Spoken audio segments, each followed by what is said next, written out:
चलो, पंचायती राज पढ़ना था आज। बुक्स ले आए तुम लोग? कल मैंने पंचायती राज का टॉपिक समझाया था। हरियाणा में, बस अब बातचीत बंद कर दो। हरियाणा में हरियाणा कह रही हूँ, इंडिया में 3 स्तर की सरकार है। एक को आप कहते हैं केंद्र सरकार, एक को आप कहते हैं राज्य सरकार, और एक को आप कह देते हैं ये हमारी लोकल सेल्फ गवर्नमेंट है, यानी हमारी खुद की सरकार। ना ये केंद्र की है और ना ये राज्य की है। ये बहुत बड़े लेवल पे काम करती है।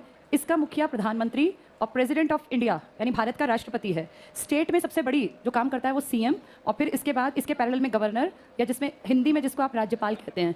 लोकल सेल्फ गवर्नमेंट आपके जानकारों के बीच में बनती है। ये बहुत दूर नहीं है, आप अपनी बात इनके सामने रोज कह सकते हैं। यहाँ तक पहुँचना आपके मेरे लिए, नॉर्मल आदमी के लिए पॉसिबल नहीं है। अब पीएम को अपने गाँव की समस्या को कैसे बताए, या अपने इलाके की समस्या, ये क्योंकि आपके ही बीच में से हैं, इसलिए इन तक अपनी बात पहुँचाना बेहद आसान है। इनके पास पावर भी है, कॉन्स्टिट्यूशन ने इनको पावर दी कि तुम अपने एरिया में आने वाले 29 सब्जेक्ट्स पे काम भी कर सकते हो। तो इसमें लगभग सारे सब्जेक्ट्स जितने वो आपकी परेशानियों को निपटा देंगे। इसलिए आपको सबसे क्लोज जो फील होती है वो लोकल सेल्फ गवर्नमेंट है। ये देश और राज्य को चलाने का काम करती हैं, ये आपके आसपास के एरिया को संभालती हैं। हम सब जानते हैं ये बहुत अच्छा थॉट था, और ये किसका विचार था? गांधी का। लेकिन गांधी तो बहुत जल्दी एक्सपायर हो गए 48 में, तब तक आपका कॉन्स्टिट्यूशन लिखा भी नहीं गया। गांधी ने राम राज्य की कल्पना की, जिसके ऊपर आपके संविधान में भाग 4 4th पार्ट का नीति निर्देशक तत्व, directive principles of state policy, ये लिखे गए थे। और इनमें बहुत सारी बातों में से एक बात थी आर्टिकल 40 में, जिसमें कहा गया था क्या करना चाहिए? पंचायत का गठन। इस बात को सिर्फ लिख के और हम भूल गए। थोड़ा काम किया सरकारों ने, फॉर्मेलिटी का एक टाइम पीरियड था, जिसमें 1957 में एक आदमी जिसका नाम था बलवंत राय मेहता, जिसको आप कहते हैं लोकल सेल्फ गवर्नमेंट के पिता हैं, ये father of Indian local self government, paper में आ जाएगा तो इनका नाम टिक कर देना, BR मतलब बलवंत राय मेहता। इन्होंने बहुत अच्छी रिकमेंडेशन दी, और इनकी रिकमेंडेशन को मानते हुए हमने इंडिया में 3 स्तरों पर लोकल गवर्नमेंट का गठन किया। इनकी बात को ही फॉलो करते हुए 1959 में गांधी जी का बर्थडे 2 अक्टूबर, खुद पंडित मोतीलाल नेहरू राजस्थान के नागौर जिले के बगदरी या बागदरी कुछ भी कह लो, इस गांव में पहुंचे। और यहाँ जाके जब लोगों ने वहाँ वोट डाले, भाई हम इस आदमी को सरपंच पंचायत बनाना चाहते हैं हिस्सा, तो यहाँ प्रेजेंट थे पंडित मोतीलाल नेहरू, और यहाँ फिर पूरे देश ने कवरेज दिया, टीवी में आए, अखबार में आए। और इनकी देखा देखी कुछ ही दिन बाद 11 अक्टूबर 1959 को किसने सेम काम किया? आंध्र प्रदेश ने। और फिर 1-2 स्टेट्स ने इनकी देखा देखी, अपने यहाँ महाराष्ट्र ने, कर्नाटक ने, कईयों ने काम किया। तब तक 1960 आ गया। लेकिन 60 के बाद देखने में आया 1960 से 80 लोग सुस्त पड़े रहे, और किसी ने सोचा ही नहीं कि इसको हम बड़े लेवल पे सच में कैरी ऑन करें, ताकि सेल्फ गवर्नमेंट में हमारी हिस्सेदारी हो। इसको कहते हैं ये सुषुप्त अवस्था थी। इसको आप कह लीजिए एक ऐसा काल जिसमें किसी का ध्यान नहीं गया लोकल सेल्फ गवर्नमेंट के इंप्रूवमेंट पर। और ये बात जो BR मेहता ने कही थी, ये रखी रह गई, बस कुछ ने फॉलो की, बाकी ने छोड़ दी। उसके बाद आपके देश में एक यंगेस्ट PM आए। कौन थे वो? राजीव गांधी। राजीव के दिमाग में आया कि क्यों ना सबको इन्वॉल्व किया जाए, और राजीव एक प्रोग्रेसिव अप्रोच का यंग आदमी था। यंग आदमी की सोच थोड़ी अलग होती है ना बुढ़ों से। इन्होंने कहा 2 चीज़ों पे काम करना चाहिए, एक एजुकेशन पे और एक सेल्फ गवर्नेंस पे, क्योंकि तभी देश का विकास हो सकता है। पढ़े लिखे थे ही, दिमाग इनके अंदर था ही। एजुकेशन पे काम करने के लिए इन्होंने खुलेआम सबको कहा, जिसको एजुकेशन में जो चेंज चाहिए लेटर लिखो, मुझ तक पहुंचाओ, और मुझे जिसकी बातें काम की लगेंगी ना, उन सबको नई शिक्षा नीति में ऐड करेंगे। यानी ये खुला प्रपोजल था पूरे देश के पढ़े लिखे लोगों के लिए। आप जैसी शिक्षा को चाहते हैं, अगर आप चाहते हैं मैथ साइंस कंपलसरी हो तो बताइए, आपको लगता है इसमें हम लोग बच्चों को कोई को करिकुलर एक्टिविटीज को बढ़ाएं तो बताइए, अपने हिसाब से विचार रखो। ऐसा ना बहुत बार होता है कि जो सबको खुलेआम कहा जाता है, आपके मन में जो है आप लिख के भेज दीजिए जैसा आप चेंज चाहते हैं। अब तुम्हें पता नहीं याद होगा कि नहीं होगा, ये जो रुपए का सिंबल है ये वाला, इसके लिए भी खुले आवेदन मांगे गए थे पूरे देश से कि जो रुपीस हम लिखते थे, अब जैसे अमेरिका ने अपने डॉलर का सिंबल बना रखा है, इनका भी सिंबल है, यूरो का, लीरा का भी, सबके सिंबल है ना। हमारा कोई सिंबल नहीं था, हम बस RS तो रुपीस का शॉर्ट फॉर्म था, तो हमारा कोई सिंबल ना होना, जो स्ट्रॉन्ग देश थे ना, इन सबके करेंसी का सिंबल था, तो हमें लगा हमारा भी सिंबल बनना चाहिए। तो उस टाइम पर, जब आज से 12-15 साल पुरानी बात है, खुले आवेदन मांगे गए। सबसे कहा गया जिसका मन करता हो, जैसा आपको लगता हो रुपए का सिंबल अच्छा लगेगा, बना के भेज दो। दुनिया ने अलग अलग सिंबल बनाए। तब जाके D उदय कुमार, एक असिस्टेंट प्रोफेसर थे, D उदय कुमार, इन्होंने भेजा था अपना ये सिंबल बना के। इसको एक टीम ने सेलेक्ट किया और कहा ये भारत की करेंसी को रिप्रेजेंट करेगा। तो जैसे खुलेआम सबको, इनको कई लाख का इनाम मिला था, कुछ नहीं करना था, इसमें एक सिंबल बना के भेजना था, जिसका जो मन करे, बस उसमें रुपीस की छलक होनी चाहिए, दिखता हो। तो ये D Uday Kumar assistant professor थे, ये इन्होंने ऐसा बना दिया। र मतलब रुपए की शुरुआत, और ये रोमन नंबर, ऐसे नहीं हम यूज करते हैं, तो 2 लिपि का यूज करके रुपीस का एक बहुत अच्छा सिंबल बना दिया assistant professor D Uday Kumar ने। ऐसे ही कभी उससे बहुत पहले राजीव ने कहा था, शिक्षा पे जो तुम्हें जरूरत दिखती हो ना, वो तुम लिख के भेजो, हम काम करेंगे। सेल्फ गवर्नमेंट में क्या कुछ अच्छा कर सकते हैं, इसके लिए भी सुझाव मांगे, मेन शिक्षा के थे। और इसीलिए नई शिक्षा नीति आई थी 1986 में, न्यू एजुकेशन पॉलिसी, जब दोबारा से रिवाइज की गई है, 2021 में लागू होनी थी। इस पेंडेमिक के चक्कर में लागू नहीं हो पा रही, अदरवाइज लागू हो गई होती, पिछले साल आ गई थी। नई शिक्षा नीति आपको पता है ना, 5 + 3 + 3 + 4, ये PP 1 2 3, ये प्रिपरेटरी वाले हैं, फर्स्ट और सेकेंड ये क्लास, यहाँ 3rd 4th 5th 6th 7th 8th 9th 10th 11th 12th, ये नई शिक्षा नीति है। कब लागू करने की बात की थी इसको? लेकिन हुई नहीं है। अभी इसमें कुछ गड़बड़ है क्योंकि जाते ही नहीं बच्चे स्कूल, लागू तब होगी। तो हम वापस आते हैं सेल्फ गवर्नमेंट पे। कौन सी सरकार काम करना चाहती थी? राजीव। इन्होंने अमेंडमेंट भी कहा, लोकसभा से एक बिल पेश हुआ, पास हो गया, पारित हो गया, राज्यसभा में जाके अटक गया। राजीव गांधी की सरकार जो चाहती थी वो राज्यसभा में जाके अटक गया। इसके बाद राजीव का मर्डर हो गया 1991 में, और वो कभी भी बन ही नहीं पाया। लेकिन उसके बाद फिर दोबारा काम किया। 1991 में जो कांग्रेस की सरकार आई, पीवी नरसिम्हा राव, इनकी सरकार के टाइम, कल मैंने आपको बताया था, 73rd अमेंडमेंट हुआ, और जिससे क्या किया गया, 243 ए से लेके ओ तक, कहां से पैसा आएगा, क्या खर्च करेंगे, कैसे इलेक्शन होगा, कौन इलेक्शन में कंडक्ट कराएगा, सारी बातें लिख दी। और ये कौन सी शेड्यूल थी, कौन सी अनुसूची? 11वीं अनुसूची ऐड की गई, जिसमें कितने सब्जेक्ट दिए गए इनको? 29 विषय। और ये सारी चीजें फिर लीगली इनके ऊपर काम किया गया, और ये सब आदेश बन गया, हर एक को फॉलो करना ही करना था। पहले ये क्या था? निर्देश, कोई माने ना माने। अब कोई तुमसे पूछे कि बताओ क्या संविधान में इसके बारे में पहले से लिखा था? कहाँ लिखा था? 40 में भी, और एक अनुसूची 9 में भी। फिर अनुसूची नहीं, वो भाग था, भाग 9। एक भाग 4 में लिखा था आर्टिकल 40, एक भाग 9 में लिखा था। ये आर्टिकल जो था ये 243 बस एक था, एक्सप्लेन नहीं था ए से ओ तक। और अनुसूची बाद में जाके बनी, कौन से नंबर पर बनी? ये 11वें नंबर पर। ये पहले से हैं। इस 11वीं ने यहाँ ए से लेके कौन लिख दिया, कहाँ तक के? ओ तक के। ये क्लियर हो गया सबको? 3 स्तर कौन कौन से बने, कल समझा दिए थे। ग्राम पंचायत, जिसका चुनाव कौन करती है? ग्राम सभा। सभा का मेंबर कौन बन सकता है? जिसकी उम्र 18 साल। ये ऑटोमेटिक है, आप जैसे 18 के हुए आप अपनी ग्राम सभा के मेंबर बन गए। इसका मेंबर बनने के लिए एज चाहिए 21 साल। हर गांव में एक ग्राम पंचायत बन सकती है, आबादी कम हो तो कई गांव में भी एक बन सकती है। ये सारी इकट्ठी होकर क्या बनाती हैं? पंचायत समिति या ब्लॉक समिति। ब्लॉक अलग अलग होते हैं, एक ब्लॉक में 20-20, 30-30 गाँव, 10 गाँव, कितने भी हो सकते हैं। और ये सब मिलकर क्या बनाते हैं? जिला परिषद, जिसमें पार्षद बैठते हैं। ये सब गाँव के लिए काम करते हैं। इसमें सारे इस इलाके के MP, मान लो 1 है या 2 है, और MLA आते हैं। इसकी बैठक में सिर्फ MLA आते हैं। गांव में ना MLA आता और ना ही MP आता। इसका खर्चा ये खुद भी निकाल सकती है, गांव की चीजों को किराए पे पट्टे पे देखे, या इसको केंद्र सरकार भी पैसा पहुंचाती है और राज्य सरकार भी। इसको पैसा मिलता है राज्य सरकार से, और इसको पैसा मिलता है केंद्र और राज्य, डिपेंड करता है। कोई प्लान आया तो उसको दे देगा केंद्र भी। ये सब हमने कल पढ़ लिया था। एक न्याय पंचायत भी होती है, सुना है इसके बारे में? न्याय पंचायत, पंचायत का ही पार्ट है ये, जैसे ग्राम पंचायत है ना, उसी में से कुछ लोग ग्राम पंचायत के न्याय पंचायत का गठन कर लेते हैं, और ये लिखित में नहीं है कि बनानी है, अपने आप बना लेते हैं। गांव के जो छुटपुट से मामले हैं, भाई किसी की भैंस किसी के खेत में जाके और नुकसान कराई, तो हाई कोर्ट तो कोई नहीं जाएगा ना इस मामले, लेकिन लड़ेंगे झगड़ेंगे, ऐसे मामले कौन देख लेगी? न्याय पंचायत। भाई किसी ने किसी का नुकसान कर दिया, मारपीट हो गई, कहा सुनी हो गई, कोई नाली बन रही थी किसी के घर में बीच में, उसका बाहर का वो तोड़ दिया, अब वो लड़ रहे हैं आपस में, तो न्याय पंचायत आएगी। ये 500 रुपए तक का जुर्माना भी कर सकती है गड़बड़ होने पर। ये कोई सजा नहीं दे सकती, इसमें कोई वकील नहीं चाहिए कि जी मैं वकील करूंगा। अपनी बात खुद रखो, गांव के 4 लोग बैठेंगे और वो डिसीजन ले लेंगे, तेरी गलती है या तेरी गलती नहीं है, इसको भुगतान कर दे। कितने तक का जुर्माना? तो ऐसा नहीं है कि 1,00,000 2 लाख का जुर्माना कर देगी या सजा दे देगी, नहीं, ये छोटा मोटा सा काम करेगी। बस ये गांव की प्रॉब्लम गांव में ही सॉर्ट आउट करा देंगे, ताकि आपको शहर ना भागना पड़े, वकील ना करना पड़े। अब इसको सबको किताबों से पढ़ लें, ताकि एग्जाम में हमारे पास पढ़ने और लिखने का मटेरियल हो। ये लगभग लास्ट में मिलेगा। पेज 272 पर आ जाओ। 272 लोकसभा में कितनी सीट होने पर जादुई आंकड़ा आ जाता है? कितनी सीटों पर जादुई आंकड़ा आ जाता है? 272 प्लस पर, चाहे वो एक ही हो, ये जादुई आंकड़े का डिजिट है। स्थानीय स्वशासन, local self government, page number 272 पर है। ध्यान से मैं जो बोलती जाऊं उसको कहूं तो अंडरलाइन कर लेना, वरना रीड कर लेना। पहले पॉइंट पर आओ। स्थानीय लोगों द्वारा स्वशासन की व्यवस्था को स्थानीय स्वशासन कहते हैं। ये शासन कोई बाहर से आके करता है या जनता करती है? जनता। गांव और जिला स्तर के शासन को स्थानीय शासन कहते हैं। आगे पढ़ लो। स्थानीय शासन का विषय है आम नागरिक की समस्याएं, इसको अंडरलाइन कर लो। इसका सबसे बड़ा मुद्दा है कॉमन मैन की प्रॉब्लम और उसकी रोजमर्रा की जिंदगी। एक बार बाहर कोई है, उसको बोले एक बार राउंड लेगा। जिनके पास किताबें नहीं उनको बाहर करेंगे। बाहर कोई है? यहाँ खड़ा है कोई? हाँ, उनको बुलाओ जरा एक बार। जिनके पास किताबें नहीं है ना, उनको क्लास में रहने का हक भी नहीं मिलना चाहिए, क्योंकि वो बात करते हैं, बात किए बिना उनका काम नहीं चलता। बुक होगी तो टिक मार्क करेंगे, लिखेंगे, कुछ दिमाग उनका एक्टिव रहेगा। चलो हम पढ़ेंगे आगे। स्थानीय संस्थाएं प्रजातंत्र में रीढ़ की हड्डी के रूप में जानी जाती हैं। तो पूछेंगे डेमोक्रेसी की रीढ़ की हड्डी क्या है? क्या कहोगे? प्रजातंत्र की रीढ़ की हड्डी स्थानीय स्वशासन। स्वतंत्र भारत में पंचायती राज, पहला पॉइंट पढ़ो। संविधान निर्माताओं ने गांधीवादी आदर्श, अंडरलाइन कर लो, ये गांधी का मूल विचार था, गांधीवादी आदर्श। फिर पढ़ो के अनुरूप संविधान के भाग 9, अंडरलाइन करो, भाग 9, नीति निर्देशक सिद्धांतों के अंतर्गत अनुच्छेद 40। अब ये 2 अलग बातें बोल गया। क्या बोला इस किताब में? ये पहले कह रहे हैं भाग 9 और फिर कह रहे हैं कौन सा? अनुच्छेद 40। क्या 40 भाग 9 का हिस्सा है? नहीं। ये किस भाग का हिस्सा है? ये भाग 4 का हिस्सा है। फिर भाग 9 क्यों कह रहे हैं? क्योंकि इसका आर्टिकल है 243, जिसमें ए से ओ तक कब जुड़ेंगे? जब क्या बन जाएगा? ये कानून बन जाएगा। कानून एक बार जरा देखिए, इनमें से जिसके पास किताब ना हो, जो बात करता देखिए, उसको निकाल क्लास से।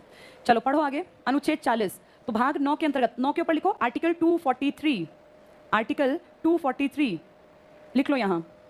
और नीति निर्देशक तत्वों के पास लिखा ही आर्टिकल 40, तो 2 अलग बातें हो गई, एक भाग 9 और एक भाग 4। यहाँ भाग 4 लिख लो 40 के ऊपर। 2 पार्ट्स हैं, 9 और 4, आर्टिकल 243, आर्टिकल 40। पढ़ो आगे। राज्य को पंचायती राज शासन स्थापित करने का निर्देश दिया गया। तो अब जो समझदार है ना उसको ये याद रखने 9 और 4, 4 में भाग 40 और 9 में आर्टिकल 243 जो आगे बढ़ेगा। फिर पंचवर्षीय योजनाओं के अंतर्गत कई विकल्प ग्रामीण विकास के लिए क्रियान्वित हुए। अगला टिक करना 2 अक्टूबर 1952, इसको थोड़ा सा सुन लो। कम्युनिटी डेवलपमेंट प्रोग्राम CDP, पहले ना पंचायत का जिक्र नहीं था, कहा कि अपना डेवलपमेंट खुद ही ना कर लेंगे, कम्युनिटी डेवलपमेंट प्रोग्राम ले आओ। लेकिन ये कम्युनिटी डेवलपमेंट प्रोग्राम फेलियर रहा और इसकी कमी के चलते 1952 में आ तो गया ये, लेकिन कहीं कम्युनिटी का डेवलपमेंट नहीं हुआ। इसीलिए कौन सी समिति बनानी पड़ी? बलवंत राय मेहता 57 में। तो ये CDP टिक कर लो, कम्युनिटी डेवलपमेंट प्रोग्राम। ये 2 अक्टूबर 1952 को स्टार्ट किया गांधी के जन्मदिन पर। ये गांधी के विचार से प्रभावित है सारी चीजें। पंचायती राज का स्वतंत्र भारत में सबसे पहले आविर्भाव टिक करना राजस्थान के नागौर जिले में हुआ। तो सबसे पहले पंचायती राज नागौर। नेक्स्ट सिर्फ पढ़ने का पॉइंट है, तीसरी लाइन टिक करना 2 अक्टूबर 1959 भारत के पहले प्रधानमंत्री पंडित जवाहरलाल नेहरू राजस्थान के नागौर जिले के बगदरी गांव में प्रारंभ किया। तो 2 अक्टूबर को 52 को क्या चलाया था? CDP मतलब कम्युनिटी डेवलपमेंट प्रोग्राम, फेलियर था। फिर 2 अक्टूबर 1959 को क्या किया? राजस्थान के बगदरी में पंचायत का गठन, ये पहला गठन था। नेक्स्ट टिक करना 11 अक्टूबर 1959 पंडित नेहरू आंध्र प्रदेश में त्रिस्तरीय स्वरूप का उद्घाटन। हर जगह पंडित नेहरू ही जा रहे हैं। 2 अक्टूबर को राजस्थान में, 11 अक्टूबर को आंध्र प्रदेश में। 1960 से 80 तक का काल पंचायती राज का संकट काल टिक कर लो, 1960 to 80 संकट काल। क्योंकि राज्य सरकारों की शक्ति लोलुपता की वजह से राज्य सरकारें अपनी उसमें लग गई, मैं ताकतवर तो पंचायत को छोड़ दो। पंचायती राज संस्थाएं शक्तिहीन हो गई, बेकार बिल्कुल। पंचायती राज की समीक्षा के लिए 1977 अंडरलाइन करो, अशोक मेहता समिति का गठन। ये किसने करवाया? अशोक मेहता। मोरारजी कांग्रेस के आदमी थे, लेकिन जब सरकार बनाई तो क्या कांग्रेस में थे क्या? तब किस में चले गए थे? एक नई पार्टी बना ली थी ना, कौन सी पार्टी? जनता पार्टी। पहला गैर कांग्रेसी PM कौन है तुम्हारे? मोरारजी देसाई। कितनी उम्र में PM बने? 81 साल। सबसे उम्रदराज PM भी तो यही है, और ये इकलौते PM है जिसको पाकिस्तान ने सबसे बड़ा अवार्ड दिया, निशान-ए-पाक। इनको भारत रत्न भी मिला और निशान-ए-पाक भी मिला, ये बहुत बड़ी बात है। ये मोरारजी देसाई के टाइम की, लिख लो अशोक मेहता के सामने, नीचे लिखो मोरारजी देसाई PM, जनता पार्टी की सरकार। मोरारजी देसाई PM, जनता पार्टी की सरकार। और मोरारजी के नाम के आगे लिख लेना 81 ईयर्स। सबसे उम्रदराज PM है तुम्हारे देश के। 99 ईयर्स तक जिंदा बैठे रहे थे, 98 तक, 99 तक GL नंदा थे। क्या ये पॉइंट क्लियर हो गए सबको? किताब हेल्प करती है, एग्जाम में चीज याद तब रहेगी जब बार बार पढ़ोगे, और घर जाके पढ़नी पड़ती है ये। इसके बाद टेबल पे आ जाओ, छोटे से देखो पॉइंट्स लिखे हैं। पंचायती राज व्यवस्था में सुधार के लिए क्या कदम उठाए? पहला टिक करो BR मेहता, बलवंत राय मेहता 1957। इसके कहने पे कहां बनी पहली पंचायत? राजस्थान। क्या डेट थी? 2 अक्टूबर। और फिर उसके कुछ दिन बाद आंध्र प्रदेश। दोनों जगह कौन गया था? देश का PM कौन था? पंडित जवाहरलाल नेहरू। क्या PM के टाइम में पहले भी कोई CDP प्रोग्राम आया था? क्या नाम था उसका? कम्युनिटी डेवलपमेंट प्रोग्राम, लेकिन कामयाब नहीं हो पाया था। नेक्स्ट टिक करना अशोक मेहता समिति 1977। ये किस PM के काल की है? मोरारजी देसाई। मोरारजी को कौन से 2 बड़े अवार्ड मिले? निशान-ए-पाक और भारत रत्न। लिख लो यहाँ दोबारा, मोरारजी देसाई, निशान-ए-पाक प्लस भारत रत्न। इकलौता PM है जिसको 2 बड़े अवार्ड पड़ोसी देश ने और हमने दोनों ने दिए। तुम्हारे आज तक कितने PMs को भारत रत्न मिला है? 6 तो राष्ट्रपति थे। PM कितनों को मिला? राष्ट्रपति याद है बेसिक बैच में कराए थे? बताना कितने राष्ट्रपतियों को भारत रत्न मिला है? भारत रत्न। अगर पूछे प्रेसिडेंट ऑफ इंडिया तो कितनों को? 6। कौन 6 थे ये? 4 सीधे, डॉक्टर VV गिरी। कौन डॉक्टर? राजेंद्र प्रसाद, राधाकृष्णन, जाकिर हुसैन, VV गिरी। फिर इस लाइन में से 2 थे, APJ और प्रणब मुखर्जी। ऐसे ही वो पूछे बताओ कितने PMs को मिला? PM पता है किसी को कौन कौन थे? अब ध्यान से सुनना जो नाम लिखे जा रहे हैं। पहला पंडित नेहरू तुम्हारे PM हैं, इनको मिला। GL नंदा 13 दिन के बने थे ना, इनको भी मिला। इसके बाद बने थे शास्त्री जी, मरणोपरांत पहला भारत रत्न इन्हीं को मिला था। फिर वापस GL नंदा तो एक ही बार मिल गया। इसके बाद इंदिरा गांधी आई थी, इनको भी मिला। इंदिरा के बाद कौन आए थे? मोरारजी देसाई, इनको भी मिला। चौधरी चरण सिंह जी को नहीं मिला, इंदिरा को पहले ही मिल गया। फिर आए थे राजीव गांधी, इनको भी मिला। कितने हो गए ये? और अब तुम्हारी सरकार ने अटल बिहारी वाजपेयी जी को भी दिया था। यानी आज तक कुल कितने PMs को मिला? 7। राष्ट्रपतियों को कितनों को मिला था? 6 को। पेपर में ऐसे ही पूछते हैं और वहां जाके जब अगर याद नहीं करके गए तो वहां गिनने का टाइम तो किसी के पास होता नहीं, इसलिए नंबर चला जाता है। ये सारे सीरीज में याद करना, क्योंकि ऐसे ही PM की लिस्ट हमने याद की हुई है। यहीं पे लिख लो, कहीं भी लिखो भारत रत्न प्राप्त करता PM, नेहरू से इसको जोड़ के ऊपर लिख लो और यहीं से पढ़ लेना। भारत रत्न प्राप्त करता प्रधानमंत्री, टोटल 7 हैं। सीधी लाइन हमें पता ही है, नेहरू, GL नंदा, शास्त्री, इंदिरा, मोरारजी देसाई। उसके बाद कौन थे? राजीव। और अभी किसको मिला था? अटल बिहारी वाजपेयी जी को। तो 7 PM हो गई है। और राष्ट्रपति कितने हैं? 6। राष्ट्रपतियों के नाम भी तुम्हारा जिसको अच्छी तरह याद है वो भी लिख लेना, जितना पढ़ोगे ना उतने लंबे टाइम तक याद रहेंगे। 3 तो डॉक्टर हैं। कौन से डॉक्टर हैं? यहाँ अटल बिहारी वाजपेयी जी लिख देती हूँ। कितने प्रेसिडेंट्स को मिला है? ये 7 PM की लिस्ट है। ये 6 प्रेसिडेंट ऑफ इंडिया। पहला कौन था? डॉक्टर राजेंद्र प्रसाद। दूसरा कौन था? डॉक्टर सर्वपल्ली राधाकृष्णन। और तीसरा डॉक्टर जाकिर हुसैन। चौथे को भी मिला था VV गिरी। और फिर मिला था APJ को। और फिर मिला अभी हाल पीछे किसको मिला था? प्रणब मुखर्जी को। ये 6 और ये 7 पेपर में पूछेंगे। PM राष्ट्रपति बहुत कॉमन क्वेश्चन है आने वाला, तो ये सारे पता हूं। चलो अब इसके आगे बढ़ेंगे, फटाफट से लिख लो ये।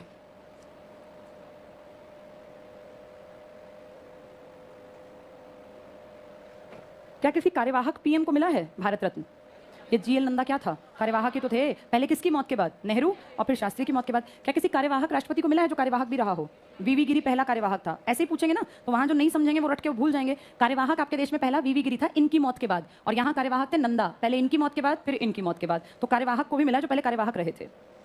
तो 6 और 7 ये याद रखने के पॉइंट्स हैं। एग्जाम पास करना कोई मजाक नहीं होता कि हर कोई पास कर लेगा। जिसका दिमाग जितना ज्यादा एक्टिव होगा, जो जितनी चीजों को सुने और समझेगा, उसका पेपर पास होने के चांसेस हैं। अब ये घुमा फिरा के जब देंगे ना, निम्न में से किस राष्ट्रपति को नहीं मिला, तो एक पीएम का नाम दे देंगे। आधे मूर्ख तो इतने बेवकूफ है ना कि जिनको पता ही नहीं कि पीएम की लिस्ट अलग और राष्ट्रपति की अलग, वहां वो फंस जाएंगे। मिला इन सबको है, लेकिन पीएम की लिस्ट अलग है, राष्ट्रपति की अलग। चलो आगे देखो, बलवंत राय मेहता लिख लिया हमने यहाँ।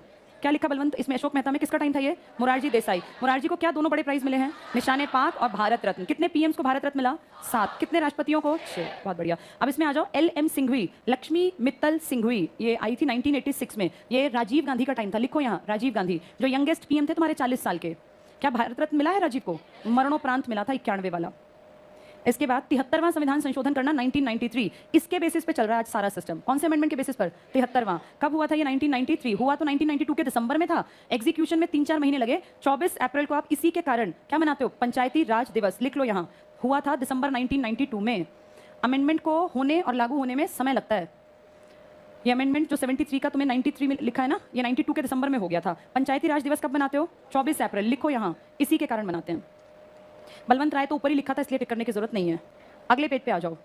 पहला पॉइंट लिखा है सामुदायिक विकास कार्यक्रम। अभी एक प्रोजेक्ट का नाम बताया, CDP। किस दिन लागू किया था? गांधी के बर्थडे पर, 2 अक्टूबर 1952, लेकिन फेलियर था। टिक करना। सामुदायिक विकास कार्यक्रम, यहाँ लिख लो CDP के असफल होने के बाद पंचायती राज व्यवस्था को सशक्त करने के लिए, बहुत इंपॉर्टेंट अंडरलाइन करना, 1956 में बलवंत राय मेहता समिति का गठन किया। इसने अपनी रिपोर्ट 1957 में प्रस्तुत की। अगला पॉइंट बहुत काम का तुम्हारे, त्रिस्तरीय पंचायती राज व्यवस्था की स्थापना की सिफारिश की गई, और इसका त्रिस्तरीय स्वरूप जो पेपर में बहुत बार आता है, ग्राम स्तर पर ग्राम पंचायत, खंड या ब्लॉक स्तर पर पंचायत समिति, इसी को ब्लॉक समिति भी कहते हैं। बीडीओ का नाम हम सब जानते हैं, ब्लॉक डेवलपमेंट ऑफिसर, इसी का तो मुखिया होता है वो। जिला स्तर पर जिला परिषद, जिसके पार्षद बनते हैं, तो वो पंचायत हो गई, ये ब्लॉक डेवलपमेंट वाले हो गए, और ये जिला वाले हो गए। नेक्स्ट करना, ग्राम पंचायतों का गठन प्रत्यक्ष चुनाव द्वारा चुने हुए प्रतिनिधियों से होगा, जबकि पंचायत समिति और जिला परिषद के प्रतिनिधियों का चुनाव अप्रत्यक्ष रूप से होगा। इसमें पूरा गांव शामिल नहीं होता। नेक्स्ट करना, सरकार का काम सिर्फ गाइडेंस का है, इंस्पेक्शन का है, उच्च स्तर की योजना बनाने तक सीमित रखना। योजनाओं के संचालन का काम स्थानीय स्वशासन की संस्थाओं को सौंपने की बात कही गई। बड़े स्तर पर प्लानिंग हो सकती है, लेकिन एग्जीक्यूशन करने के लिए गांव का आदमी चाहिए, इसके लिए पंचायत बनाई गई। अब जैसे चला दिया बेटी बचाओ बेटी पढ़ाओ, तो क्या पीएम जाके चेक करेंगे गांव गांव घर घर में? ये किसकी जिम्मेदारी है? राज्य की। राज्य सरकार किसको सौंप देगी? गांव में। तभी देखो हर गांव में टीकाकरण अभियान चलता है, हर एक घर में आती है वो आशा वर्कर्स होती है ना, आशा वर्कर्स जो मेडिकल फील्ड से जुड़ी हैं, हर गांव में, ये गांव-गांव में हर घर में जाती हैं। जहां बच्चे का जन्म हुआ देखो उनको पोलियो ड्रॉप्स पिलाने आ जाती हैं। अगर गांव के लोग अपने बच्चों को पोलियो बूथ पे ना भी लेके जाएं तो अगले दिन पूरे गांव में विजिट होती है, और इनको पता होता है कहां किस घर में 5 साल से छोटा बच्चा है। वो निशान नहीं लगाते बच्चों की उंगलियों पे, जिसके पे नहीं है देखो उसको दवाई पिलाती है। ये कारण, ये लोकल स्तर पे काम पॉसिबल है। अब वहां मोदी जी कह रहे हैं हर गांव में बच्चे को पोलियो ड्रॉप्स पिलवा दो, ना पिलवाएं, क्या करें? तो लोकल सेल्फ गवर्नमेंट इस तरह के प्रोजेक्ट में हेल्प करती है, तभी आपके देश में बेटी बचाओ बेटी पढ़ाओ या पोलियो और इस तरह की चीजें पॉसिबल हैं। इनके बिना ये पॉसिबल नहीं होगा। चलो आगे देखते हैं। अगला पॉइंट छोड़ दो, उससे अगला पॉइंट टिक करना। या अगले पॉइंट में ना तीसरी लाइन तुम्हारे काम की है, शक्तियों का विकेंद्रीकरण लिखा है देखो, डिस्ट्रीब्यूशन ऑफ पावर या डिसेंट्रलाइजेशन ऑफ पावर। स्वशासन संस्थाओं से अगले पॉइंट में शक्तियों का विकेंद्रीकरण, ये मूल मुद्दा है, इस कारण से बटी हैं पावर्स। पहला पॉइंट टिक करो। इसके बाद बलवंत राय मेहता समिति बार बार आ रही है, बहुत इंपॉर्टेंट है। सिफारिश की कि सरकार को स्थानीय विकास कामों में संपूर्ण भारत के लिए, लड़के तुम्हें समझ में नहीं आ रहा कि बात नहीं करनी है इससे, हाँ साइड वाला तो तुमसे बात कर रहा है, उसको क्यों देख रहे हो? वो तो बेचारा बैठा हुआ है, पढ़ तो वो भी नहीं रहा, पर ये जो बातें कर रहा है, बात नहीं करनी है क्लास में। तुम्हारी एक की डिस्टर्बेंस के कारण सबका टाइम ना खराब हो। तुम्हें नहीं पढ़ना मत पढ़ो, दूसरों तक नहीं पहुंचनी चाहिए आवाज, और मुझ तक आ रही है तो आसपास वालों को दुखी कर रही होगी। चलो ये टिक करना पॉइंट। बलवंत राय मेहता समिति संपूर्ण भारत के लिए सत्ता का लोकतांत्रिक विकेंद्रीकरण, democratic decentralisation of power, very very very important, सत्ता का विकेंद्रीकरण। अगला पॉइंट भी टिक करो। 1957 में गठित बलवंत राय मेहता समिति के सुझाव के अनुसार भारत में त्रिस्तरीय पंचायती राज व्यवस्था को 1 जनवरी 1958 को स्वीकृति दी गई। ढांचा त्रिस्तरीय होना चाहिए, ग्राम स्तर पर ग्राम पंचायत, ब्लॉक स्तर पर पंचायत समिति और जिला परिषद। BR Mehta, very very very important, पंचायती व्यवस्था का वास्तुकार या शिल्पी, architect of Panchayati Raj system in India. तो इंडिया में पंचायती राज का जनक या पंचायती राज का पिता किसको कहते हैं? बलवंत राय मेहता को। इससे पहले कौन सा प्रोजेक्ट चला लेकिन फ्लॉप रहा? CDP। किस सन में चला? 2 अक्टूबर 1952, लेकिन वो चल नहीं पाया, इसलिए गांधी जी के विचार को लेकर आए। नेक्स्ट करना, अशोक मेहता समिति 77, किसकी सरकार थी इस टाइम? मोरारजी देसाई, जिनको कौन से 2 बड़े अवार्ड मिले? निशाने पाक और भारत रत्न। टोटल कितने पीएम्स को भारत रत्न और कितने राष्ट्रपतियों को? ठीक है, इसमें टिक कर लो। अशोक मेहता की अध्यक्षता में 1977, तीसरी लाइन। नीचे आओ, इसमें पहला पॉइंट देखो क्या कहा इसने, पंचायती राज का ढांचा त्रिस्तरीय ना होकर द्विस्तरीय होना चाहिए। क्या इसकी बात मानी गई? इनकी सरकार ही नहीं टिकी, इनकी सरकार 1.5 साल चली, तो कैसे चलती है बात। इसके बाद एक पॉइंट छोड़ के अगला टिक कर लो, पंचायती राज संस्थाओं को संवैधानिक दर्जा दिया जाना चाहिए। क्या मिल गया संवैधानिक दर्जा? जब अमेंडमेंट होता है तो संवैधानिक दर्जा मिलता है, मिला संवैधानिक दर्जा? 73वां संविधान संशोधन हुआ तो नहीं मिला होगा, मिल गया। यहाँ लिख लो 73वां संविधान संशोधन के बाद मिला। ये कह रहे थे 77 में जाके दर्जा मिला 1992 के दिसंबर में। 73rd अमेंडमेंट से कॉन्स्टिट्यूशनल स्टेटस मिल गया। 73rd अमेंडमेंट ये कही कब थी इन्होंने बात? 77 में, और जाके मिली कब है? 1992 के दिसंबर में। इसके बाद अगले पॉइंट पर आ जाओ, ये छोड़ दो 2 पॉइंट। ग्रामीण विकास मंत्रालय ने ML सिंघवी, लक्ष्मी मित्तल सिंघवी, क्योंकि लक्ष्मी मल लिखा है वो यही आदमी है, की अध्यक्षता में 86 में कौन प्रोग्रेसिव अप्रोच का PM था इस टाइम तुम्हारे देश में? राजीव गांधी। टिक कर लो, LM सिंघवी 1986। पंचायतों को संवैधानिक दर्जा दिया गया। संवैधानिक दर्जा मिला कब है, किस सन में जाके? 1992 के दिसंबर में। और एग्जीक्यूशन में कब आया? 1993। कब पंचायती राज दिवस है? 24 अप्रैल को। अगले पेज पर आ जाओ, इसमें ऊपर की 4 समिति छोड़ दो, तुम्हारे लेवल पे नहीं आएंगी वो। डॉक्टर लक्ष्मी सिंघवी समिति पे पहुंचो, ऊपर से 5वां पॉइंट, वो 86 वाली जिसकी बार बार बात कर रहे हैं, 5वां पॉइंट। डॉक्टर लक्ष्मी मित्तल सिंघवी समिति, सिफारिशें 86 में राजीव गांधी सरकार ने, तो राजीव के टाइम में आई थी। इसने क्या कहा था कि कैसा दर्जा दिलवा दो? संवैधानिक। 2 लोगों ने पहले कह दी ये बात, किस किसने? अशोक मेहता ने और सिंघवी ने। लेकिन जाके इस बात पे काम कब हुआ? 1992 में, जब किसकी सरकार थी? PV नरसिम्हा राव। राजीव तो मर गए ना 91 में। इसके बाद सेकंड लास्ट पॉइंट पर आओ, इसी में बाकी समितियां तुम्हारे काम की नहीं है। सरकारिया आयोग पे आ जाओ। सरकारिया, इसको थोड़ा सा सुन लो, ये बहुत बार एग्जाम में आता है। एक आदमी है, जज रहा है, वो रिटायर्ड है, नाम है रणजीत सिंह, और इसका पीछे नाम में ही लगता है सरकारिया, पढ़ के लगता है सरकार से जुड़ा, नहीं, ये इसके नाम से जुड़ा है। ये एक रिटायर्ड जस्टिस हैं रणजीत सिंह सरकारिया। इनको उस टाइम पे भारत सरकार बुलाती है 1983 में, यानी इंदिरा गांधी की सरकार, और कहती है सर आप बहुत पढ़े लिखे हैं, समझदार हैं, आप एक काम कीजिए, आप जरा देश और केंद्र के संबंध कैसे रहें राज्य के साथ, केंद्र सरकार के राज्य के साथ कैसे संबंध रहें, इसके ऊपर एक फाइल तैयार कर दीजिए। भाई क्या कुछ करना चाहिए, कुछ रोल मॉडल हो ना, भाई ऐसा हमें करना है। तो इन्होंने केंद्र राज्य संबंधों के आधार पर बहुत सारी बातें बताई। तो ये बहुत बार पूछते हैं सरकारिया आयोग किस पर बेस्ड है? केंद्र राज्य के संबंधों पर आधारित आयोग का नाम क्या था? सरकारिया आयोग। इसका संबंध सरकार से है, इस आदमी के नाम में सरकारिया था, इसलिए पढ़ के लगता है कि इसका नाम नहीं है, सरकार है, एक्चुअल में इसका नाम था ये टिक कर लो। सरकारिया आयोग केंद्र राज्य संबंध हेतु 1983 में गठित। यहां लिख लो, देखो रणजीत सिंह सरकारिया रिटायर्ड जस्टिस थे, रणजीत सिंह सरकारिया रिटायर्ड जस्टिस थे। इंदिरा गांधी PM, इंदिरा गांधी PM, उनके टाइम में बना था सरकारी आयोग। क्यों बनाया था? किसके संबंधों पे रिपोर्ट बना दो? केंद्र और राज्य, ये कैसे बेहतर काम कर पाएंगे, तो इनके संबंधों पर आधारित। ये बहुत ज्यादा बार आता है, कौन सा आयोग है? सरकारी आयोग। इसके बाद आ जाओ राष्ट्रीय पंचायत आयोग, इसमें सीधे 3rd पॉइंट पर आ जाना। 3rd पॉइंट, वर्ष 1993 में 73वां संविधान संशोधन अधिनियम 1992 के माध्यम से देश में पंचायती राज संस्थाओं को संविधान के दायरे में लाया गया। भारतीय संविधान के आर्टिकल 40 में पंचायतों के गठन का प्रावधान है। तो किस आर्टिकल में है ये? 40 में। 40 कहाँ लिखा हुआ है? भाग 4 में। किसका मूल विचार था? गांधी का। यहाँ लिख लो, ये लिखो भाग 4 पार्ट 4 में गांधी का मूल विचार, पार्ट 4 गांधी का मूल विचार। तब तक ये कंपल्शन नहीं था, ये मर्जी थी राज्य की, किसी ने मानी ही नहीं। अगले पेज पर आ जाओ, संवैधानिकरण, कैसे इसको कॉन्स्टिट्यूशन में ऐड कर दिया? कंपल्शन बना के, आदेश बना के। पहला पॉइंट टिक करना, ML सिंघवी। कौन है ये ML सिंघवी? लक्ष्मी मित्तल सिंघवी या लक्ष्मी मल सिंघवी समिति द्वारा दी गई, इसको टिक कर लो LM सिंघवी। राजीव गांधी सरकार ने, मैंने क्या बताया, राजीव ने 2 चीजों पे काम किया, एक एजुकेशन और एक सेल्फ गवर्नमेंट, लोकल गवर्नमेंट। ये टिक करना, राजीव गांधी सरकार ने पंचायती राज संस्थाओं को संवैधानिक करने, इसको अंडरलाइन कर लो, ये राजीव की इच्छा थी पर वो मर गए बीच में, पूरी की PV नरसिम्हा राव की सरकार ने संवैधानिक करने और मजबूत और उदार बनाने के लिए 64th अमेंडमेंट, डबल टिक कर लो। क्या 64वां फिर राज्यसभा से पास हो पाया? नहीं, राज्यसभा ने अटका दिया, फिर इनकी सरकार ही नहीं आ पाई। 89 से 90 VP सिंह की, 90 से 91 चंद्रशेखर, 91 में इनकी सरकार आती है और ये 73rd अमेंडमेंट करते, पर 91 में 21 मई को इनका मर्डर हो गया, सरकार आई PV नरसिम्हा राव की। तो ये देखो इनकी जो इच्छा थी ना, कौन सा अमेंडमेंट थी इनकी इच्छा? 64वां। लेकिन कौन सा हो पाया? 73वां। 73वां कब हुआ? 1992 के दिसंबर में। इसको एग्जीक्यूट कब किया? 1993। क्या डेट थी वो? 24 अप्रैल। क्या मनाते हो इसको? पंचायती राज। ये किसके टाइम की घटना है? राजीव गांधी के, ये PV नरसिम्हा राव के। ये अंडरलाइन कर लो, बहुत इंपॉर्टेंट सारे पॉइंट्स दिए हुए हैं। तो अगला पॉइंट हम पढ़ रहे हैं ऊपर, LM सिंघवी समिति, राजीव गांधी सरकार, संवैधानिक करने के लिए 64वां संविधान संशोधन लोकसभा में पेश किया गया बिल, राज्यसभा ने पास नहीं किया। तो किसने अटका दिया? राज्यसभा। तभी 64 से ये 73 तक जाएगा। 2 पॉइंट छोड़ दो, अगला पॉइंट पढ़ लो। ये विधेयक 73वां संविधान संशोधन कानून 1992 के रूप में सम्मिलित हुआ। तो कब आया ये कानून बनके? 1992, लेकिन इसको एग्जीक्यूट करने में 4 महीने और लगेंगे। अगला पॉइंट टिक करो, 24 अप्रैल 1993 को प्रभाव में आया, ये फोर्स में आ गया, यानी 73वां संविधान संशोधन, बहुत इंपॉर्टेंट अंडरलाइन, लागू हुआ। इसीलिए हर साल 24 अप्रैल को पंचायती राज दिवस के रूप में मनाया जाता है। तो 2 अमेंडमेंट बोलो जो राजीव की इच्छा थी लेकिन हो नहीं पाया था, 64वां, और कौन से नंबर से हुआ? 73वां। तब क्या राजीव थे PM? कौन PM था? यहां लिख लो, 73 के ऊपर लिखो PV नरसिम्हा राव प्रधानमंत्री। जहां 73rd अमेंडमेंट लिखा था इसी पॉइंट में, वहां लिख लो पीएम पीवी नरसिम्हा राव। लक्ष्मीमल सिंघवी समिति किस पीएम के टाइम की देन है? राजीव गांधी। कौन सा अमेंडमेंट चाह रहे थे? 64वां। कहां से पास करा दिया था? लेकिन किसने रुकवा दिया? फिर जाके कब पास हुआ? 1992 में। और पावर में कब आया? अप्रैल 1993 में। क्या डेट थी? 24 अप्रैल। क्या मनाते हैं? पंचायती राज दिवस। इसके बाद आ जाओ अगली हेडिंग पर, 1992 का 73वां संविधान संशोधन। पहला पॉइंट पढ़ो। इस अधिनियम ने भारत के संविधान में एक नया भाग, अंडरलाइन करो, नया भाग 9 शामिल किया। 9 तो पहले भी था, इसमें आर्टिकल्स जोड़ दिए। पहले 9 में क्या लिखा था? सिर्फ भाग 9 ऐसे करके इसमें लिखा था 243 और कुछ था नहीं इसमें ज्यादा। अब क्या किया?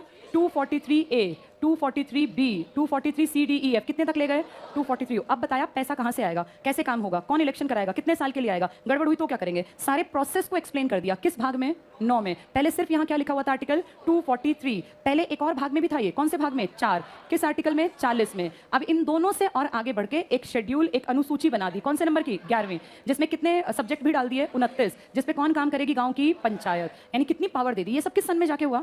1992 के दिसंबर में। और एग्जीक्यूट कब हुआ? 1993। पहले सिर्फ ये था और ये था। ये सब बाद की घटनाएं हैं जो बड़े लेवल पे हुई। अब सारे पॉइंट देखो, समझते चलना। अगले पॉइंट हेडिंग पे आ जाओ, 1992 का 73वां संविधान संशोधन अधिनियम। पहला पॉइंट देखो, इस अधिनियम ने भारत के संविधान में नया भाग 9, भाग 9 में क्या लिखोगे तुम? भाग 9 का ए से लेके ओ ऊपर लिख लो, 243A से 243O। 243 तो पहले भी था, ऐसा नहीं कि पहले नहीं था। 243A से 243O तक, यानी कितने आर्टिकल हो गए अब? 16। 15 तो ए से ओ तक के और एक पहले वाला भी तो है, तो 16 आर्टिकल्स। आगे पढ़ना। इस अधिनियम के द्वारा, अंडरलाइन करो, पंचायती राज व्यवस्था को संवैधानिक मान्यता मिल गई, कॉन्स्टिट्यूशनल रिकॉग्निशन की। भाई इस तरह से करेगा हर राज्य। नेक्स्ट पॉइंट, इस कानून ने संविधान के, अंडरलाइन करना, 40वें अनुच्छेद का एक प्रयोगात्मक आकार दिया। पहले 40 आर्टिकल मानना मर्जी थी या जबरदस्ती था? पहले मर्जी थी। अब क्या कह दिया कि तुम्हें ये अप्लाई करना पड़ेगा। 40 कहाँ लिखा हुआ है? भाग 4 में। लिख लो इसके ऊपर, भाग 4। उसे कहते हैं DPSP, directive principles of state policy. राज्य के नीति निर्देशक तत्व, गांधी का विचार था वहां वो। पंचायती राज का गठन, आर्टिकल 40 भाग 4। आगे पढ़ो, 73वां संविधान संशोधन, अंडरलाइन करो इसको, 73वां भाग 9 जोड़ा गया। 9 तो पहले भी था, क्या जोड़ दिया गया? 243A से 243O, वो बताना चाहते हैं। इसके अंतर्गत अंडरलाइन करो, अनुच्छेद 243 से लेकर 243 अणा को इंग्लिश में देखें तो क्या आएगा? ओ। लिख लो यहाँ ओ तक कुल 16 नए अनुच्छेद। एग्जैक्टली तो 15 है नए, 16वां पहले भी था। और 11वीं नई अनुसूची संविधान का अंग बन गई। पंचायती राज में 29 विषय शामिल हैं जिन पर पंचायती राज संस्थाओं को कानून बनाने का अधिकार है। ये पॉइंट उनकी समझ में नहीं आएगा जिन्होंने कुछ सुना ही नहीं होगा। ये पॉइंट सबको क्लियर हो गया? क्या क्या नया है इसमें? 243A से लेके O तक। कौन सी अनुसूची नहीं है? 11वीं। कितने विषय दे दिए? 29। पहले कौन सा आर्टिकल था? 40 भी था। किस भाग में? 4 में, DPSP। और क्या था? 243। लेकिन उसके ऊपर काम नहीं हुआ था, अब काम करेंगे। कितने आर्टिकल नए आ गए? A से लेके O तक। 15 ये, एक पुराना, और उससे पहले DPSP का एक था। ये बहुत इंपॉर्टेंट पॉइंट था और बहुत टफ भी था। जो नहीं समझ पाए उनका कुछ नहीं हो सकता आगे। अगला पॉइंट पढ़ो। गांधी के प्रति सम आदर दिखाते हुए संविधान सभा ने राज्य के नीति निर्देशक तत्वों के अंतर्गत, अंडरलाइन करना, अनुच्छेद 40 में पंचायतों का उल्लेख कर दिया। तो ये किसके प्रति रिस्पेक्ट थी? गांधी। क्योंकि मूल विचार किसका था? गांधी का। कौन सा राज्य? राम राज्य। लिख लो यहाँ, जहाँ लिखा है ना गांधी के प्रति, यहाँ लिख लो राम राज्य की कल्पना। शक्ति का बंटवारा चाहते थे गांधी, शक्ति का, सत्ता का बंटवारा आम जनता के बीच में। तो इसे बोलते हैं डिसेंट्रलाइजेशन ऑफ पावर, यानी शक्ति का विकेंद्रीकरण। ये सब गांधी के विचार हैं। आगे पढ़ो। 73वां संविधान संशोधन उपबंध करता है राज्यों के विधानमंडल, अंडरलाइन कर लो, राज्यों के विधानमंडल पंचायतों के लिए अपने अपने कानून बनाएंगे। क्या सारी पंचायतों का पूरे देश में एक कानून बनेगा या सबके अपने? अब जैसे हरियाणा पुलिस है, हरियाणा पुलिस के लिए रेस जितनी रखी है, क्या राजस्थान जरूरी है उतनी रखेगा? उसकी मर्जी। क्या यूपी उतनी रखे या अलग बना ले? अलग। कोई कहते हैं हम फिजिकल पहले कराएंगे, कोई कहते हैं हम पेपर पहले कराएंगे। पेपर फिजिकल मर्जी से होंगे क्योंकि ये किसका विषय है? राज्य सूची का। तो जो ये पंचायत है ना, ये भी किसका विषय है? राज्य सूची का। कोई चाहे त्रिस्तरीय बनाए, पश्चिम बंगाल का एग्जाम्पल दिया था, 4 स्तरीय है। ठीक है, पढ़ो इसमें। तो 73वां संविधान संशोधन उपबंध करता है राज्यों के विधानमंडल पंचायतों के लिए अपने अपने कानून बनाएंगे। लिख लो, क्योंकि राज्य सूची का विषय है। ये कारण है, क्योंकि विषय राज्य सूची का है। अगला पॉइंट टिक करना, त्रिस्तरीय ढांचा। किसकी देन है त्रिस्तरीय? बलवंत राय मेहता। अगर कहें भारत में पंचायती राज का जनक कौन है? बलवंत राय मेहता। किसने कहा था 2 स्तर बना दो, 3 की जरूरत नहीं है? अशोक मेहता। त्रिस्तरीय में अंडरलाइन करो, 73वां संविधान संशोधन पंचायती राज के त्रिस्तरीय ढांचे का प्रावधान। वेरी इंपॉर्टेंट, अंडरलाइन करना। ग्राम स्तर पर एक या एक से ज्यादा गांव, अगर आबादी कम हो, ग्राम पंचायत। ब्लॉक या खंड स्तर पर पंचायत समिति या ब्लॉक समिति, और जिला स्तर पर जिला परिषद के गठन की व्यवस्था। मध्यवर्ती स्तर यानी बीच का पायदान ब्लॉक या तालुका कहलाता है। पंचायत सेक्रेटरी, क्या ये चुना जाता है या सरकारी पोस्ट है?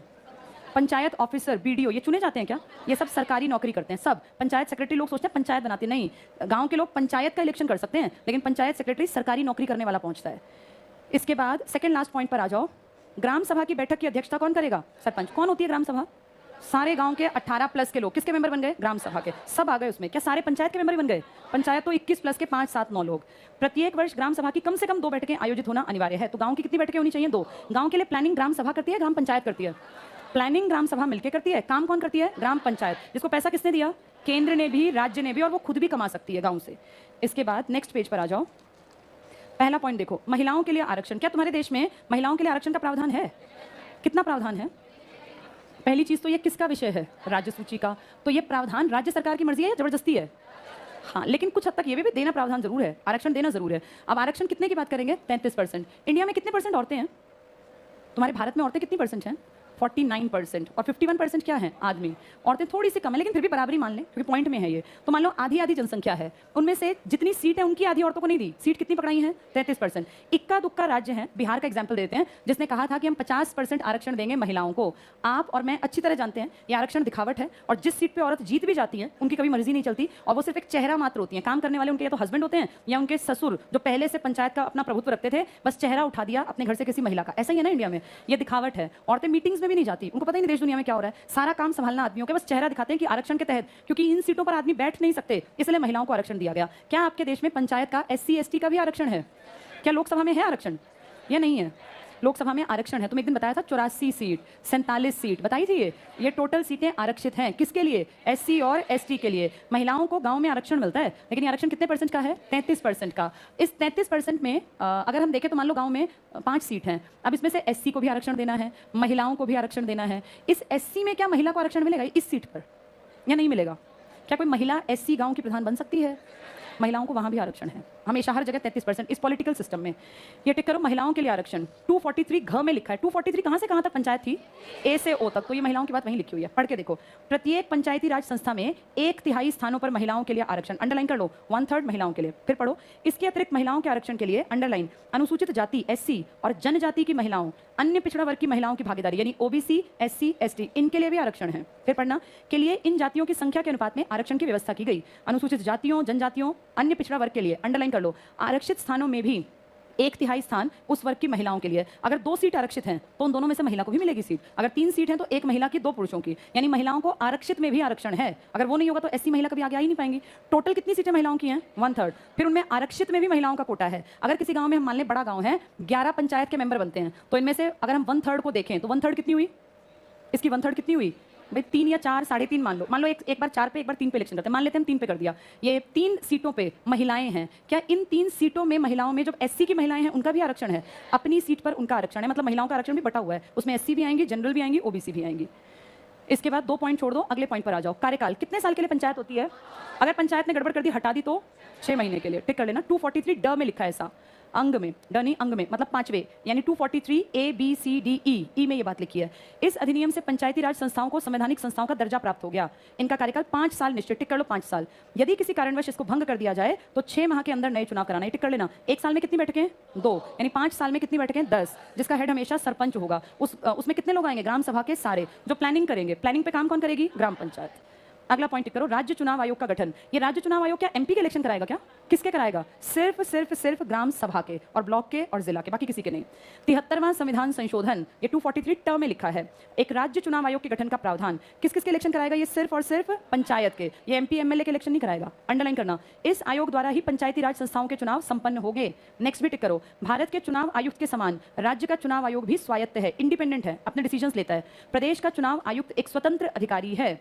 अगला पॉइंट भी टिक करना, पंचायती राज संस्थाओं के तीनों स्तर के चुनाव सीधे कौन करती है? जनता। इसमें कहीं कहीं डायरेक्ट चुनाव होते हैं, कहीं कहीं इनडायरेक्ट भी होते हैं, कहीं दोनों का मिक्सचर भी है। इसके बाद तुम आ जाओ राज्य वित्त आयोग। राज्य वित्त आयोग क्या देश के लिए वित्त आयोग है? एक बार थोड़ा सा बोर्ड पे समझो, फिर आसान दिखेगा। आपके देश में कमीशन है जिसको बोलते हैं फाइनेंस कमीशन, हिंदी में बोल देते हैं ये हमारा वित्त आयोग है। समझ लेना, तब पॉइंट क्लियर होंगे। 5 सदस्य होते हैं इसमें। आर्टिकल 280 में लिखा है भारत के लिए, पूरे भारत के लिए एक फाइनेंस कमीशन बनाना पड़ेगा। और आपके देश में मंत्री पढ़े लिखे अनपढ़ क्रिमिनल कोई भी हो सकते हैं, तो हो सकता है इनको पता ना चले क्या करना ठीक है क्या नहीं, इसीलिए ये बनाया गया। ये आपके देश में जितना टैक्स आता है, जितना सरकार के पास रेवेन्यू आता है, जितना फाइन का पैसा इकट्ठा होता है, जितना सरकार की कमाई है, ये सब सरकार, इसको पता होता है कि कितनी कमाई है। ये सरकार को एक सजेशन देता है, 5 मेंबर बहुत समझदार लोग, और ये सरकार को बताते हैं कि अपने पैसे का बंटवारा आप कैसे करें, कहाँ बंटवारा करना है। सरकार 2 स्तरों पर काम कर रही है, एक केंद्र और एक राज्य। तो 2 स्तरों पे पैसा भी तो बांटना पड़ेगा ना। तो बहुत सारा पैसा राज्य इकट्ठा करके केंद्र को देता है, केंद्र पैसे का बंटवारा करता है। अगर मान लो इसके पास 100 करोड़ रुपए हैं तो ये अकेला नहीं खाएगा, ये बहुत छोटा अमाउंट बता रही हूँ सिर्फ समझने के लिए, इसके पास बहुत ज्यादा पैसा होता है। तो ये सोचेगा मैं कितना पैसा किसको दूं, तो ये फाइल उठाएगा। वो फाइल किसने बना रखी है, कितने मेंबर थे इसमें? ये 5 लोग ना हाईली क्वालिफाइड लोग हैं, बहुत ज्यादा पढ़े लिखे, जनरली आईएएस रैंक के, आरबीआई के गवर्नर, जो हाई कोर्ट के जजेस होते हैं, ये सारी बड़ी पोस्ट है ना। इतनी जिसको नॉलेज है ना वही फाइनेंस कमीशन का मेंबर बन सकता है। इसका अध्यक्ष होता है एक आदमी और 4 होते हैं सदस्य। जो इस फाइनेंस कमीशन का मुखिया होगा ना उसके लिए जरूरी है कि उसको पूरी सोसाइटी का, सामाजिक काम का अनुभव हो, यानी वो सोशल लेवल की हर चीज को समझता हो। ये कोई अनपढ़ नहीं हो सकता, ये हाईली क्वालिफाइड, जनरली आरबीआई से जुड़ा, जिसको पैसों की, पॉलिसी की, पैसे के आने जाने की सारी खबर होती है वो, या फिर कोई बहुत बड़े, मान लीजिए आईएएस रैंक का अधिकारी था, उसको बना देंगे। कोई आरबीआई से जुड़ा था, जिसने कोई नाम खड़ा कर रखा है, पढ़ाई लिखाई इतनी कर रखी है कि उसकी समझ बहुत ऊंचे दर्जे की है, उसको फाइनेंस कमीशन अपना हेड बनाता है। उसको सोसाइटी की भी समझ होती है। इसके बाद ये मेंबर्स बनाता है, 4 मेंबर्स, इनमें से एक की क्वालिफिकेशन हाई कोर्ट के जज जितनी होनी चाहिए, यानी इतना पढ़ा लिखा हो कि हाई कोर्ट में जज लग सकता हो, तो इसका मतलब बहुत हाईली क्वालिफाइड।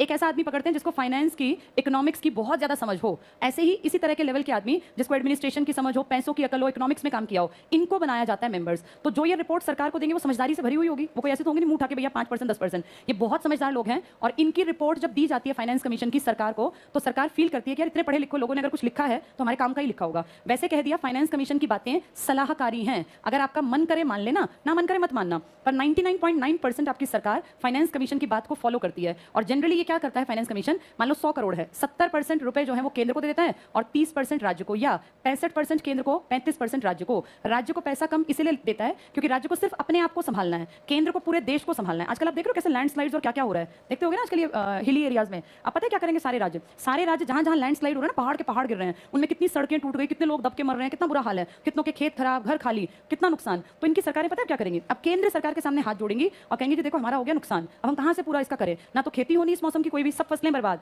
गांव के गांव बर्बाद हो गए, बादल फट गए, तो वो सब किसके सामने हाथ फैला देंगी, केंद्र। तो केंद्र तो फंस गया ना, किस किस को पैसे देगा, इसीलिए केंद्र पैसे ज्यादा रखता है। और ये सिर्फ अभी नहीं हो रहा, अब जब ये मानसून लौटेगा ना तब तुम देखना कितना भयानक हाल होगा तमिलनाडु के एरिया में, आंध्र प्रदेश में लोग मरेंगे, इतने भयानक चक्रवात आएंगे कि गांव के गांव उजड़ जाएंगे। उस टाइम पे फिर उनकी सरकारें हाथ जोड़ देंगी, हमें पैसा दे दो, हमारे यहाँ कामकाज करवाना है। यानी सबकी साझी जिम्मेदारी किसके कंधों पर है, तो केंद्र को तो पैसे रखने ही पड़ेंगे। राज्य तो अपना काम निपटा के फ्री बैठ जाता है, केंद्र को तो पूरे साल कभी कहीं चक्रवात, कभी उड़ीसा मांग रहा है, कभी केरल मांग रहा है, कभी तमिलनाडु, कभी बिहार, कभी नॉर्थ ईस्ट, कभी कुछ, हमेशा पूरे साल कुछ ना कुछ गड़बड़ पूरे देश में रहती है और वो सब इसकी तरफ देखते हैं, तो इसको पैसा हमेशा ज्यादा दिया जाता है। ये डिसीजन कौन लेता है, कौन लेगा डिसीजन, ये वित्त आयोग। एक वित्त आयोग राज्य का बना दिया, जिसको कहा आप राज्य के खर्चे देखो, तो राज्य का वित्त आयोग राज्य का पैसा कहां से आएगा और कहां जाएगा ये सब डिसाइड करके बता देगा। ये भी हाईली क्वालिफाइड है। उसी के बारे में है अगला पॉइंट, देखो राज्य वित्त आयोग।